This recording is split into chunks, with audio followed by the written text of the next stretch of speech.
Right, so Khalida, can you please tell me how did that go? I don't know. Any idea? I didn't like the country roads thing. Countryside road, yeah. Yeah. Do you know what factors the examiner will check there? Speed, Your speed and good. the lane. Yeah, car control and discipline. Well done. These two things they check. Okay. Do you think if it's a bend, do we need to speed up? No, Okay. So how much speed you should be at the bend? like 20. Depends on the sharpness of the bend. So you can control the car. Could be less than that. Could be walking speed. Could be even slower than that. Sometimes the bends are very sharp. But why if you got a straight road, then what you should have done? Speed up. You need to show that you know that what's the speed limit. Because you missed the sign, and I did ask you a prompt question. So what's the speed limit here? You should know that the national speed limit. Do you know the national speed limit sign? I think you answered me once. I asked you what is this sign for. Yeah. Do you know what's the difference between single and dual carriageway? No. Okay. Okay.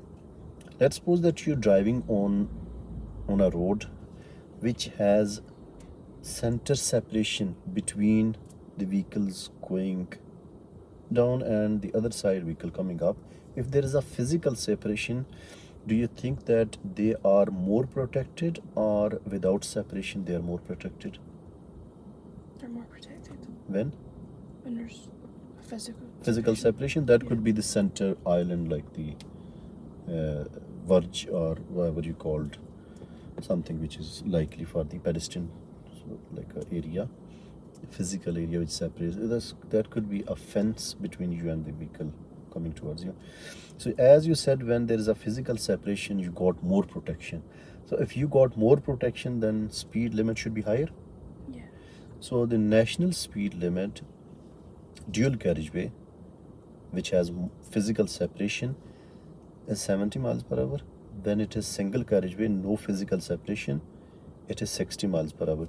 Do remember that it does not have any relation with the lanes going and coming down. It doesn't matter how many lanes. It depends that if there's a physical separation, then it's a dual carriageway.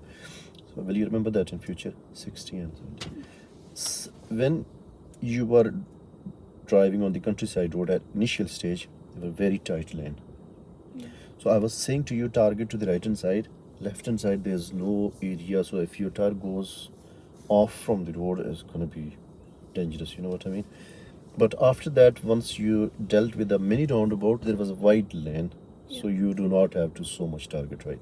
In those kind of scenario, when it's too tight, target little right. When vehicle comes towards you, then you can little slow down as well. Even you can use tiny bit area on your right hand side if you need it. If you don't need it, don't use it. Is it clear? When we were coming out from here, our tires went onto the pavement. Huh. Do you know why was that? To left. Okay, so there was any vehicle coming towards you? No. No. So can we use the other vehicle's way a little bit if it is safe? Yeah. You should have used that one when you need it. Okay. At one point, we went right and then we were following the road and coming out. At that point, parked vehicles were both sides. You were so much near to the left hand side. Please be careful when it's too tight. We did the traffic meeting situation, yeah. Slow down so you can judge the gap and drive in the middle of the area. Okay, that would be a clearance fault. And I mentioned you that when your speed is 30 miles per hour, Khalida, please do start your MSM routine at how many yards?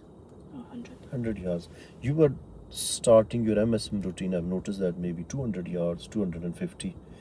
Then I mentioned you your speed should be, if it is 30, you should be checking your mirrors at 100 yards. That's a good gap. If your speed is 60, double than 30 miles per hour, and you're driving in that speed like the motorway, then you can do a double or triple. So like 300 yards, you remember that the motorway we do start MSM routine. So it's quite high speed, 60, 70, so you can do earlier. Okay, national speed is clear. Roundabout, we having a serious issue. Going straight ahead, we are not following the pizza crest. Yeah. So you're going straight on, you should follow it. This is what I noticed when we were coming towards the test center. You were not following the outer side. So you know the pizza crust. Yeah, it's because I couldn't see the roundabout. I Yeah, don't have a roundabout there. Yeah, but once you enter into it tells you the side nav that it is like 100 yards, 70 yards. So you can clearly see the center island. Then try to follow the edge of the curve. There was a big center island telling you a roundabout.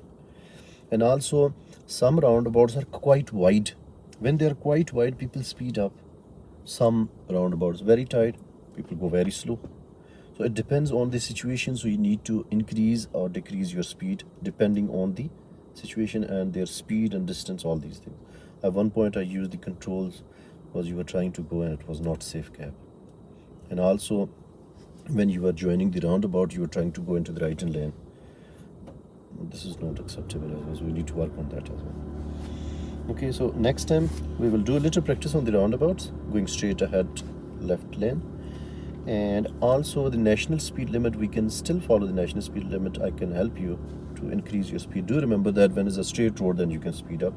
If you feel that that's okay for you, then try yourself. If you got national speed limit, try to go at least 45, 50, like a single carriageway. Remember when it is safe to do so. If it's a bendy, do not speed up so much. Is that enough feedback here? Yeah. Any questions from you? No. Okay.